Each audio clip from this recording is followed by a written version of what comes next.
नमस्कार दोस्तों, मेरा नाम है पूजा द्विवेदी और आज आप सबके सामने मैं एक बहुत ही महत्वपूर्ण टॉपिक लेके आई हूँ। इस टॉपिक का नाम है चक्रवात और मैं उष्णकटिबंधीय चक्रवात के बारे में आज चर्चा करूंगी। मुख्य रूप से चक्रवाती तूफान डिटवा जो आया है उससे संबंधित रहेंगे सारे तथ्य।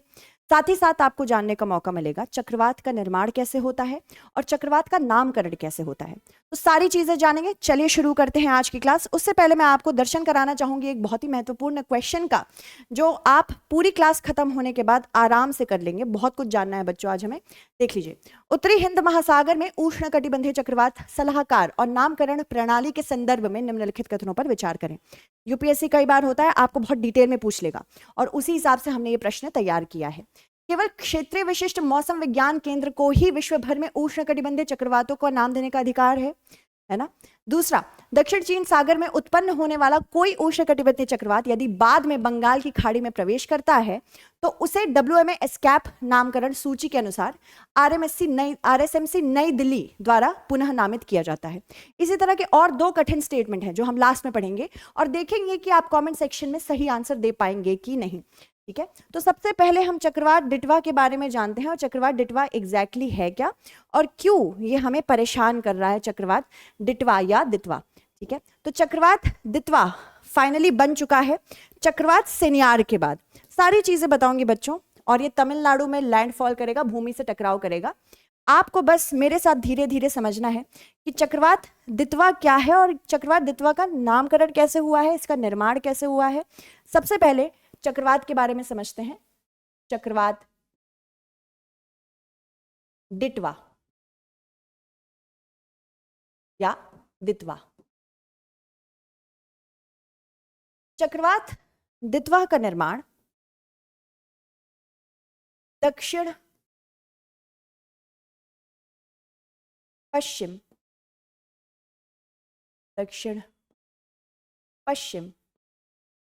बंगाल की खाड़ी में हुआ है। ठीक, ये चीज आप समझ लीजिए, यानी ये भारत के बहुत समीप है। मुख्य रूप से अगर हम मैप में देखेंगे तो ये इस क्षेत्र में श्रीलंका के पास निर्मित हुआ है। तो श्रीलंका को ऑलरेडी ये हिट कर चुका है, यहाँ पे निर्मित हुआ है, श्रीलंका को ऑलरेडी हिट कर चुका है। इसी वजह से भारतीय सरकार ने हाल ही में ह्यूमैनिटेरियन एड यहाँ भिजवाई है ऑपरेशन सागर बंधु के नाम से। ऑपरेशन सागर बंधु के नाम से। तो इसको याद रखिएगा, पूछा जा सकता है कि क्या नाम है जो अभी हाल ही में सरकार ने भेजे हैं ऑपरेशन के थ्रू ह्यूमैनिटेरियन एड। सागर ऑपरेशन बंधु नाम है। ठीक है, अब माना जा रहा है कि चक्रवात भारत की तरफ बढ़ता चला आ रहा है। भारत की तरफ बढ़ने के परिणाम स्वरूप ये तमिलनाडु को इम्पैक्ट करेगा। श्रीलंका को ऑलरेडी हिट कर चुका है। ठीक है, उसके बाद ये इसका निर्माण लगभग 25 नवंबर से लेके 27 नवंबर के बीच में हुआ है और अब ये लगभग 30 नवंबर को तमिलनाडु में भूमि से टकराएगा। तो तमिलनाडु भूमि से टकराव के लिए बिल्कुल तैयार है, लैंडफॉल ये इसी समय करेगा। ये निर्मित कैसे हुआ? जब ये निर्मित हुआ ये काफी सारे चरणों से गया, तो चरणबद्ध रूप से इसका जो निर्माण हुआ है वो हम देख लेते हैं। सबसे पहले कोई भी चक्रवात जब बनता है ना, सबसे पहले निम्न दाब बनता है, उसके बाद एक अवदाब बनता है, अवदाब के बाद एक गहरा अवदाब बनता है और फिर एक चक्रवाती तूफान बनता है। हमारा जो ये दितवा है ये चक्रवाती तूफान ही है। ठीक है, निम्न दाब ये हम किस आधार पर करते हैं? ये हम पवन की गति के आधार पर करते हैं कि उसमें जो पवन अंदर की ओर घूम रही है उसकी गति क्या है। तो निम्न दाब तब बनता है जब पवन की गति लगभग 31 किलोमीटर प्रति घंटे हो जाती है। अगर 31 किलोमीटर प्रति घंटे से ये लगभग 49 किलोमीटर प्रति घंटे रहेगी तो माना जाता है कि ये अवदाब बना रही है। गहरा अवदाब का बनता है जब 50 किलोमीटर प्रति घंटे से लेके 61 किलोमीटर प्रति घंटे हो जाते हैं, तब माना जाता है कि अब नेक्स्ट चरण आ चुका है, गहरा अवदाब बन चुका है। फाइनली चक्रवाती तूफान कब बनता है? जब 62 किलोमीटर प्रति घंटे से ये ऊपर होने लगता है, तब चक्रवाती तूफान कहा जाता है। उसके बाद भी अलग अलग चरण होते हैं, पर हमें यहीं तक जानना है। क्यों? क्योंकि दितवा एक चक्रवाती तूफान है और इसकी जो गति है, दितवा की गति है, ये 65 किलोमीटर प्रति घंटे की है। तो याद रखिएगा, गति जो दितवा की है ये 65 किलोमीटर प्रति घंटे की रफ्तार से है, अंदर की ओर घूम रहा है। और उत्तर की ओर ये लगभग 10 किलोमीटर प्रति घंटे, 7 से 10 किलोमीटर प्रति घंटे की रफ्तार से ऊपर आ रहा है। उत्तर की ओर जो गति है, जो ये चल रहा है तमिलनाडु की तरफ, 7 से 10 किलोमीटर प्रति घंटा है। ये बढ़ेगा और घटेगा, बढ़ेगा और घटेगा। क्यों? क्योंकि जैसे जैसे पवन की स्थिति अलग होती चली जाएगी, जो हमारी ट्रेड विंड्स होती हैं, व्यापारिक पवनें होती हैं, उसी हिसाब से इसकी गति पर भी प्रभाव आएगा। ठीक है, अब दितवा ये यमन ने नाम दिया है, इसको याद रखिएगा, इसके बारे में नामकरण में हम पढ़ेंगे। और ये महत्वपूर्ण इसलिए क्योंकि नाम पूछा जा सकता है। सेन्यार किसने दिया है नाम? सेन्यार दिया है यूएई ने। आगे बढ़ते हैं। अगर हम बात करें लैंडफॉल ये कहाँ करेगा, लिखा तो है तमिलनाडु, पर आपको ये याद रखना है कि सिर्फ तमिलनाडु नहीं बल्कि आंध्र प्रदेश का दक्षिण क्षेत्र और पुदुचेरी, तमिलनाडु, ये सबसे ज्यादा अफेक्ट होने वाले हैं। पुदुचेरी, तमिलनाडु और आंध्र प्रदेश। तो जैसे जैसे ये अफेक्ट होते चले जाएंगे, लैंडफॉल होता चला जाएगा, भूमि से टकराव होता चला जाएगा, वैसे वैसे बाढ़ और तूफान आने की भी आशंका बढ़ती चली जाएगी।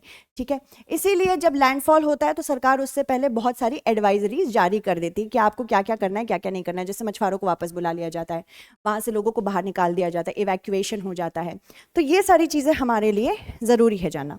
भूमि से टकराव क्या होता है, ये लैंडफॉल क्या होता है?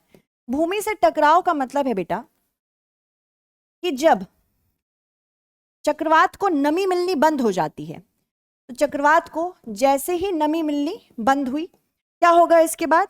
नमी ही इसका ईंधन होती है। एक चक्रवात का ईंधन क्या होता है? नमी। और जैसे जैसे भूमि की तरफ चलता चला जाता है, नमी कम होती चली जाती है। नमी कम हुई, ये किसी भी भूमि पे आया और वहां पे तुरंत ये टकरा के खत्म हो जाता है। इसी को भूमि से टकराव या फिर लैंडफॉल कहा जाता है। और क्योंकि भारत के पूर्वी क्षेत्र में, पूर्वी तटीय क्षेत्र में 2 प्रकार की पवनें और 2 प्रकार की गतियां इसको हेल्प कर रही होती है। एक तो कोरियोलिस बल हेल्प कर रहा होता है इसको इधर चलने में, साथ ही साथ व्यापारिक पवनें। तो इसको ये भूमि की तरफ लाएंगी ही लाएंगी। कैसे लाएंगी वो हम आगे देखेंगे। बहुत इंटरेस्टिंग है चक्रवात। चक्रवात एक टॉपिक ही बहुत इंटरेस्टिंग है, स्पेशली उष्णकटिबंधीय चक्रवात। अभी अगर हम बात करें सरकार ने किस प्रकार से तैयारियां की हैं वो तो हम देखेंगे। पहले हम समझ लेते हैं चक्रवात, उष्णकटिबंधीय चक्रवात होते क्या है, ये ज्यादा इंपॉर्टेंट है हमारे लिए। उष्णकटिबंधीय चक्रवात, उष्ण कटिबंधीय चक्रवात।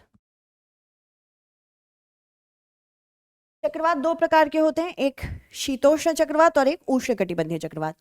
उष्णकटिबंधीय चक्रवातों का नाम उष्णकटिबंधीय इसलिए है क्योंकि ये 5 डिग्री उत्तर से 30 डिग्री उत्तर के मध्य और 5 डिग्री दक्षिण से 30 डिग्री दक्षिण के मध्य आते हैं। तो ये उष्णकटिबंधीय क्षेत्र हैं।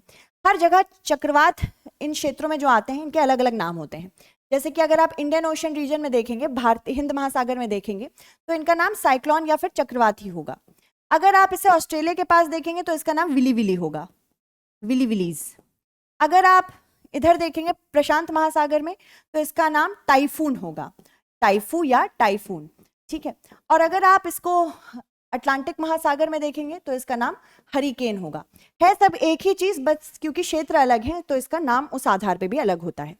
उष्णकटिबंधीय चक्रवात की अगर हम परिभाषा देखें तो परिभाषा के अनुसार ये एक निम्न दाब क्षेत्र है, निम्न दाब क्षेत्र है जिसमें पवन अति तीव्र गति से अंदर की ओर घूर्णन करती हैं। अति तीव्र गति से अंदर की ओर घूर्णन करती हैं। अंदर की ओर घूर्णन करती क्यों है, उसका भी रीजन है बेटा। क्योंकि हमने पढ़ा है कि जब भी किसी क्षेत्र में निम्न दाब बनेगा मान लीजिए बीच का यहाँ पे एक क्षेत्र है जो निम्न दाब का क्षेत्र है, उसको भरने के लिए उच्च दबाव से पवन आने लगेंगी। इसी प्रकार से जब उच्च दबाव से पवन इस निम्न दाब को भरने के लिए आती हैं तो ये अंदर की ओर आ रही होती हैं, और इसी प्रकार से हवा जो है ये अंदर की ओर घूर्णन कर रही है, और यही उष्णकटिबंधीय चक्रवात बाद में बन जाता है।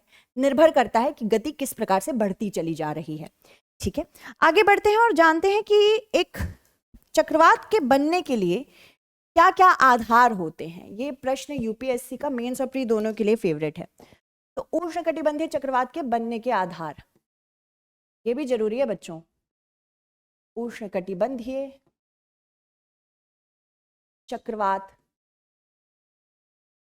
निर्माण आधार, सबसे पहला निम्न दाब तो बनना ही है। निम्न दाब के लिए हम लोगों को क्या चाहिए? निम्न दाब के लिए हमें समुद्री सतह तापमान लगभग 26.5 डिग्री सेल्सियस या इससे ऊपर चाहिए।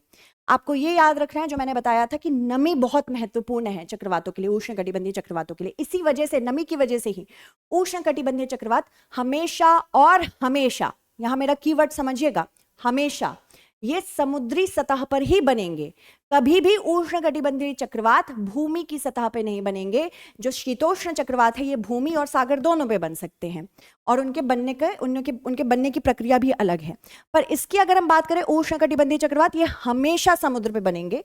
तो सबसे पहला जो इसका रोल रहेगा ये है कि समुद्री सतह तापमान कितना चाहिए? ये 26.5 डिग्री सेल्सियस या इससे अधिक चाहिए, पहला। और ये लगभग 45 से 60 मीटर की गहराई पर चाहिए समुद्रों की।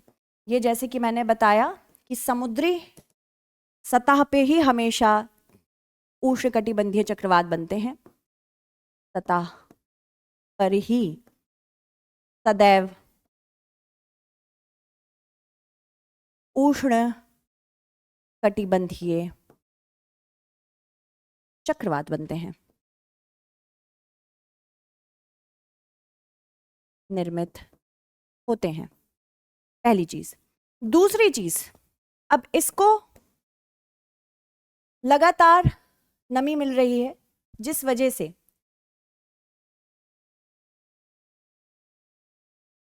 नमी ईंधन की तरह काम कर रही है, और नमी जैसे जैसे ऊपर उठ रही है एक सतह पे निम्न दाब बन रहा है। तो दूसरी जो चीज चाहिए वो निम्न दाब है। निम्न दाब क्या होता है? जब तापमान बढ़े और यहाँ से वायु मास ऊपर, जो वायु स्तंभ है वो ऊपर उठता चला जा रहा है, वायु स्तंभ के ऊपर उठने के परिणाम स्वरूप यहाँ पे निम्न दाब बन रहा है। और यही नमी जो छुपी हुई ऊष्मा है ये ईंधन की तरह काम करेगी। तो ईंधन के रूप में इसको क्या मिल जाता है? तीसरा स्टेप, नमी मिल जाती है। और मुख्य रूप से ये लेटेंट हीट है या फिर छुपी ऊष्मा। छुपी ऊष्मा क्या होता है कि तापमान आपने बदला नहीं है पर फिर भी एक फॉर्म ऑफ मैटर से दूसरा हो जा रहा है। यानी कि जैसे घर में आप चाय बना रहे हैं या पानी उबाल रहे हैं, उसको क्या करेंगे आप? भले ही तापमान आपने नहीं बढ़ाया, धीरे धीरे अगर आप बहुत लंबे समय तक भूल गए तो पानी संपूर्ण रूप से उबल जाता है और खत्म हो जाएगा, वो पैन खाली हो जाएगा। तापमान आपने आके बढ़ाया घटाया नहीं है, पर क्योंकि छुपी ऊष्मा लगातार उसको ईंधन दे रही थी, इस वजह से संपूर्ण रूप से पानी खत्म हो जाता है, पूरी तरह से वाष्पीकृत हो जाता है। ठीक है, तो छुपी ऊष्मा बहुत महत्वपूर्ण है, ये भी होनी चाहिए। चौथी चीज जो चाहिए, अब चक्रवात को चलना है, चक्रवात एक जगह निर्मित होकर खड़ा नहीं रहेगा। चक्रवात को चलाने के लिए दूसरी चीज हमको यहाँ पे क्या चाहिए? कोरियोलिस बल। तो नेक्स्ट जो इंपॉर्टेंट हमारे लिए चीज है वो कोरियोलिस बल है। Sometimes it happens, guys.